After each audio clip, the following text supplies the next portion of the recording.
আমার মায়েরা এখানে দাঁড়িয়ে আছে, আমার মায়েরা বলো তো, একটা সময় ছিল যখন মায়েরা গিয়ে দাদাদেরকে বলতো যে ওগো 100টা টাকা দেবে, একটুখানি মাছ কিনে খাবো। দাদা বলতো পারবো না।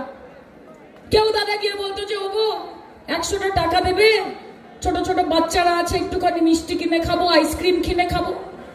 দাদা বলতো দিতে পারবো না। তখনও মায়েরা বলতো যে ওগো 200টা টাকা দেবে, একটু বাপের বাড়ি যাচ্ছি, ভাবছিলাম 1 কিলো রুই মাছ নিয়ে যাই। দাদা বলতো পারবো না। মমতা দি দেখলেন মহিলাদেরকে স্বমহিমায় নিয়ে আসতে হবে, মহিলাদেরকে হাতে টাকা দিতে হবে, মহিলাদেরকে স্বাবলম্বী করতে হবে।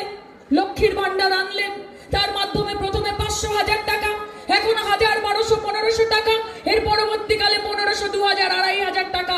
এখন দাদারা গিয়ে বৌদিকে বলে ওগো শুনছো? বলে শুনছি, বলো। বলছে 200টা টাকা দেবে, লক্ষ্মীর ভান্ডারটা তো ঢুকেছে, একটু বাইকে তেল ভরতাম। তাহলে কে করেছে? কে করেছে? মায়েরা কি বলো? কি হাসি বৌদিদের! দেখুন সত্যি কথা বলেছি কিনা, দেখো অবস্থা দেখো।